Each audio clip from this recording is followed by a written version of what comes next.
Hi, my name is Diego Solano, and today I'm going to be doing my podcast on project number two. Okay, so in modern society, pop culture acts as an omnipresent force that shapes our existential desire for identity and materialism. Now, how does pop culture do this? Well, pop culture uses media channels such as televisions, mobile phones, and even the application on mobile phones uh, to try and appeal to the audience to influence them to act a certain way.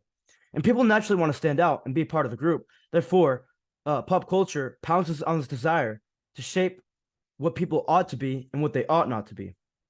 So let's begin with the most ubiquitous form of pop culture, which is advertising. Now, many people think that the main objective of advertising is to persuade people to buy a product. And while this is partially true, it is mainly trying to transfix us to think in a certain way in order to stay loyal to the product that's being advertised. In Signs of Life, Chapter 4, the Going for Woke section, it mentions that advertising appeals to emotions, not to reason, and that its purpose is to convince consumers to buy something, not to think deeply. And advertising is a form of behavior modification, and it correlates a product with an experience or desire that applies to the targeted audience. This moves us to our next topic, which is the American dream. Now, what is the American dream exactly? Well, the American dream is a social idea that hard work and determination lead to prosperity. Though this idea can be manipulated to one's desires, a common theme of social security and social equality seems to define the American dream. As mentioned in Signs of Life, Chapter 4, Masters of Desire by Jack Solomon, the American dream runs on the desire for social success and material rewards. Now, pop culture ultimately perpetrated this idea of the American dream by constantly depicting idealized visions of those who achieve this American dream as virtuous. This is directly related to the dystopian dream, which is the prevailing theme that in American culture, that basically says that American dream is an illusion and that working for want ultimately leads to an unsatisfactory ending.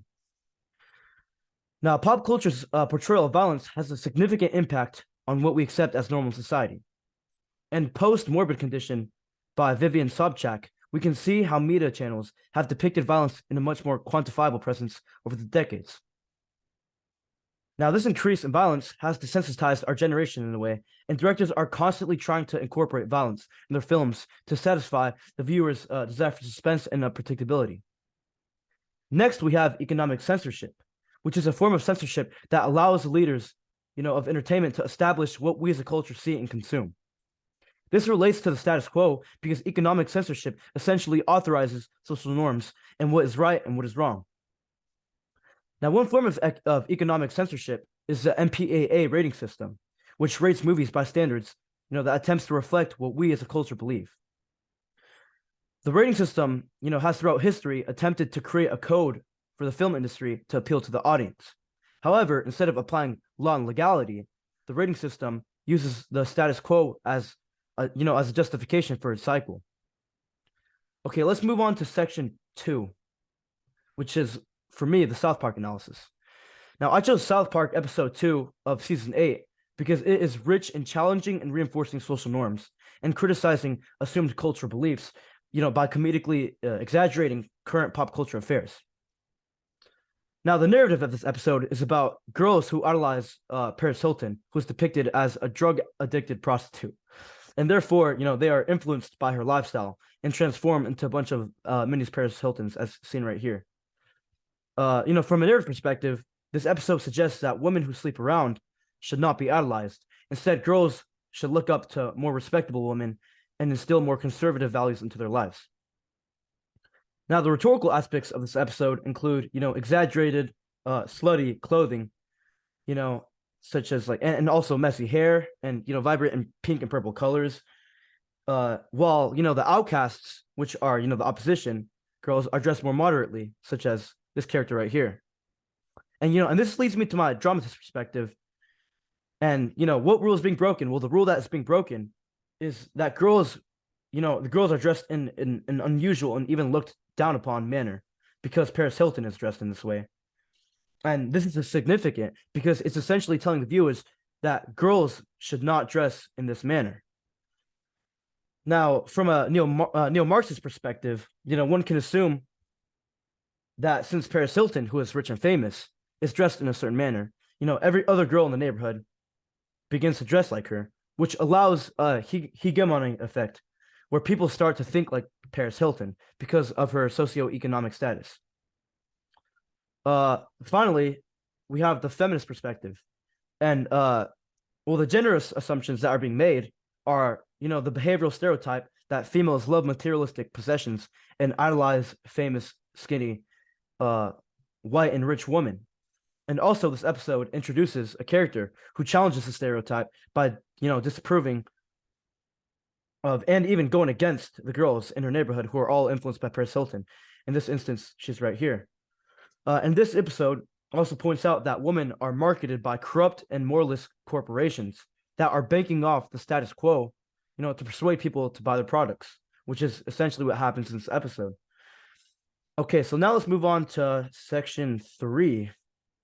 Okay, so when it comes to my own personal experience with the perception of the American dream, gender and social norms that have been influenced by pop culture, they tend to reflect what I've learned through, the movies and the values that I have learned from television as well.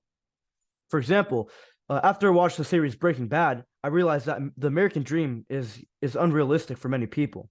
And I learned that working hard doesn't always lead to a happy, flawless existence. Rather, that desire and want only lead to a never-ending cycle of temporary materialistic satisfaction. In Breaking Bad, the character Walter White sacrifices everything to put his family into a good financial position by obviously like creating and selling meth. And even though his business, continues to grow during the show, and he obtains a large sum of money during the end of the show, Walt never actually achieves a point where he's able to fully experience a peaceful life with his family. And shows as such have taught me that in reality, life has fateful twists that can ruin everything you have worked for. Therefore, you could say that I have a rather dystopian view of the American dream. And pop culture has also impacted my view, regarding gender roles in society. For example, shows such as the Game of Thrones, which is for the most part, it depicts women as seducing and attractive, and ultimately, like males are portrayed, as like the powerful beings, and they would take on like king positions. And while it reinforces gender stereotypical or gender stereotypes of the medieval ages, Game of Thrones also had female characters that would defy this gender stereotype, such as the Dragon Queen. Also, when I was a kid, I would watch Full House, where the man of the house would take on the role of both genders. In this instance, it was Danny who would take on the role of both the father and mother.